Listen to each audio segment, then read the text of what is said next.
Welcome back. The 3rd of May every year is the World Press Freedom Day. Well, this year the focus is on media freedom for a better future, shaping the post-2015 development agenda. 2015 is critical for Nigeria as the nation prepares to go to the polls, and the role of the media is set to be key ahead of the elections. Practitioners gathered to discuss issues relating to media professionalism today in Lagos, where the United Nations commemorated the World Press Freedom Day. Our correspondent, Shemo Kimbaloyi, reports. Most times they are referred to as the members of the fourth estate of the realm, but always they appear as an endangered species of the society. Journalists across the world face tough and sometimes life-threatening situations in trying to bring out the truth. Sadly, it is said that as of 2013 worldwide, over 200 journalists are in jail. And in just 2013 alone, series of human rights abuse cases against journalists have been recorded, with about 70 journalists killed, over 800 arrested, and over 2,000 threatened or physically attacked. Specifically for Nigeria, from 1996 to date, close to 20 Nigerian journalists have lost their lives, most in the course of doing their duties. May the 3rd every year, the world marks Press Freedom Day. It is the same day 3 Al Jazeera journalists were denied bail from Egyptian prisons after being kept for over 200 days. Today in Nigeria, at the United Nations office in Lagos, journalists, media academics gather to commemorate the World Press Freedom Day. The need to empower the media for a better society is re-echoed, and the focus is media freedom, peace and development in Nigeria. Role of media in development are multifarious and have been recognized to be so by even the opponents of press freedom. The free enterprise economic development can hardly be contemplated outside the framework of press or media freedom. Where Nigeria sits now, for media in this country that I'm proud to be in, or in another country around the globe, media are playing extremely important role. Nigeria as a nation cannot talk about its independence, democratic development and rights of its people without major references to the efforts of the media. And as we approach the year 2015, Millennium Development Goals deadline will lapse, and it's also a crucial year as Nigeria goes to the polls. The media's role will be very key. Sheung Okimbaloye reporting for Channels Television News. Truly the first.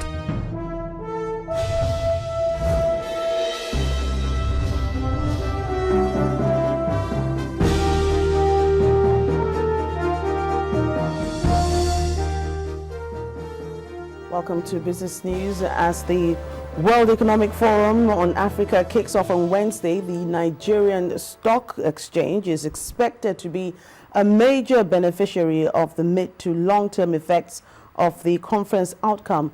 While stockbrokers at the exchange are optimistic that the forum will attract more foreign portfolio investment to deepen the capital market. As most sectors of the economy calculate the effects of the World Economic Forum on their operations, the Nigerian stock market is also looking ahead with expectations from the summit. The more foreign investors embrace Nigeria and embrace the economy, setting part of the foreign, or let me say foreign portfolio investment, often channels itself into the capital market. When this company begin to turn out this product to the market, the aggregate demand would have expanded because of the job creation. So when they bring it to the market, it will readily be taken. Between 2012 and 2013, the total foreign portfolio entry into the Nigerian stock market increased from over 451 billion naira to 531 billion naira. Stockbrokers hold that with the economic forum, it can only grow bigger. We currently have about more than 50% of transactions on the Nigerian Stock Exchange being a foreign private foreign portfolios for investors. And that we're beginning to see more trickles and multiplier effects on that side. That is the directing party to have on the market.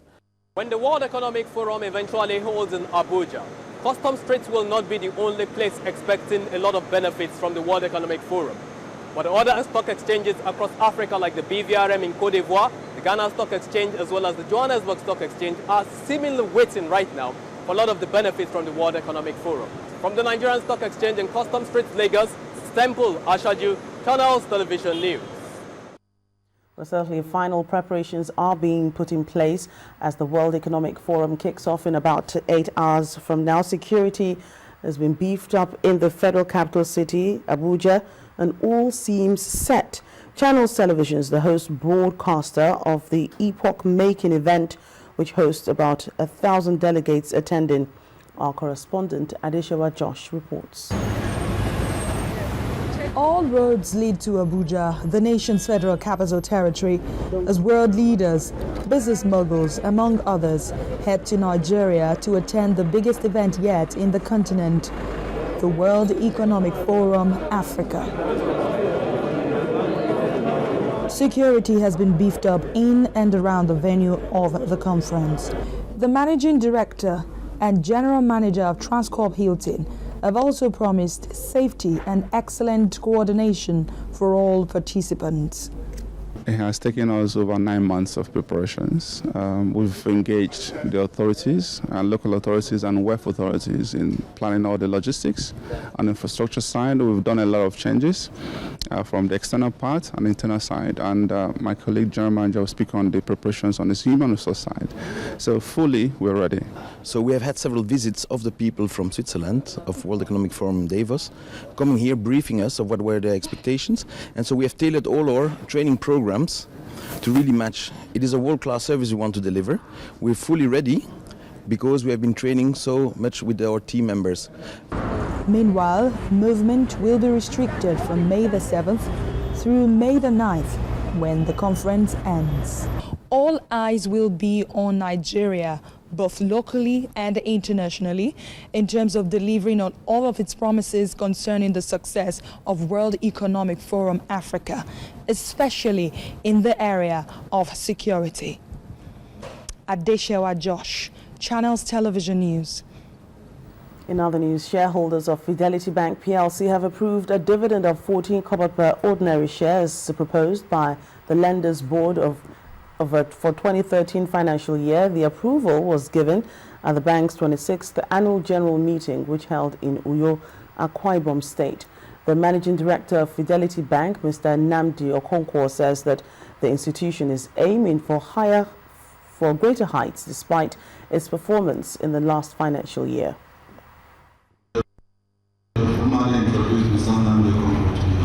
A large number of shareholders are gathered in this hall for the 26th annual general meeting of Fidelity Bank PLC. As soon as principal officers are seated, the chairman announces the unanimous approval of 14 kobo as dividend for the 2013 financial year. Shareholders applaud this decision, as well as changes affecting the board. Can somebody please move that our accounts be accepted? I'm happy that we had a peaceful meeting. I'm optimistic that the bank will move to the next level in future. For 2013, the lender's audited results showed a profit before tax of 9.03 billion naira, an increase in gross earnings by 6.5% to 126.9 billion naira against 119.4 billion naira recorded in 2012, a feat the bank says it will outdo in the future. When we all look back, we can say he started the bank with 220 branches and at profitability level of about 20 billion today, to one of the top 5 banks in this industry. After the meeting, the board of directors paid a visit to the Akwa Ibom State governor with a proposal to form a partnership for development. Akwa Ibom features very prominently in our agenda and in our plans for the future. We don't have as much as we want, but the promise is that in the next few years we should have at least 10 new branches in Akwa Ibom. Before you leave, take a look around and see where Fidelity Bank has partnered with us, whether in the healthcare sector, whether in the power sector, or otherwise. Fidelity Bank PLC began operations in 1988 as Fidelity Union Bank Limited. It became a universal bank in February 2001 with a license to offer the entire spectrum of commercial, consumer, corporate, and investment banking services. The market breadth closed positive at the local burst today after the midweek close of trade, with the all-share index appreciated 0.06% to finish slightly less than 38,500 points. Bisi Coker has the closing figures.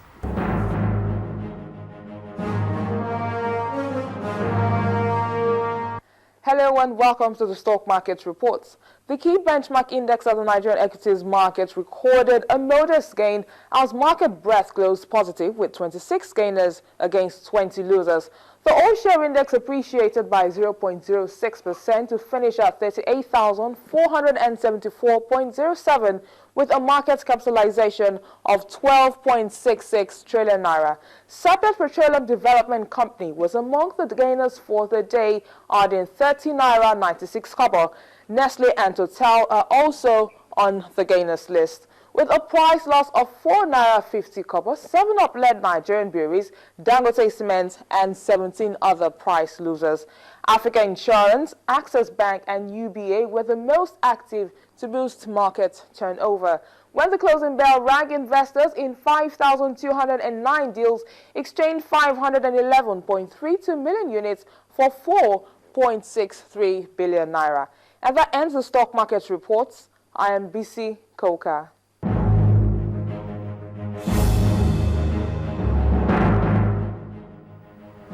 Winners have emerged from the second draw of the Muka Sleep Like a Millionaire promo.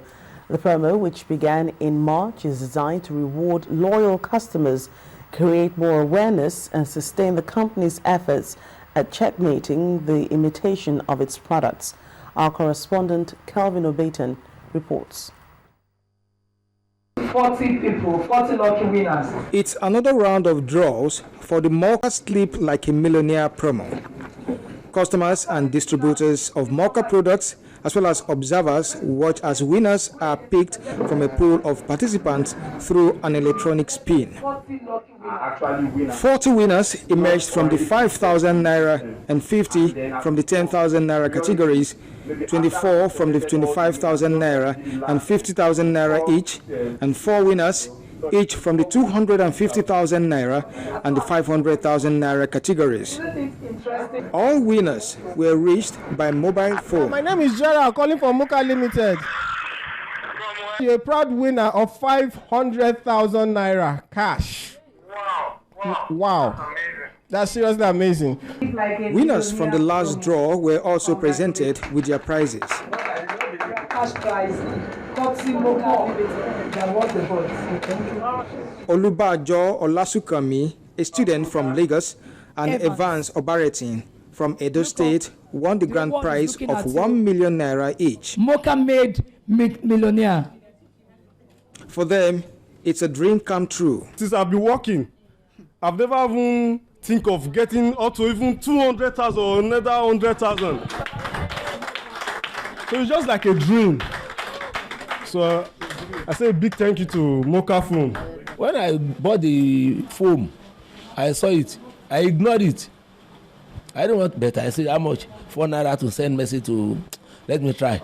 So it's just like say joke till it becomes reality. You can see that the promo is a way of you have to buy and then scratch and authenticate that it's a genuine product from Muka.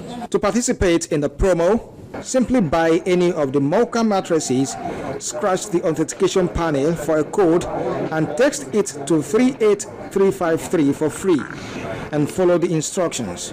The promo continues till June 20th, 2014. Kelvin Obetin, Channels Television News. Well, that's it on Business News on the B News at 10 tonight, and Rachi returns in just a moment.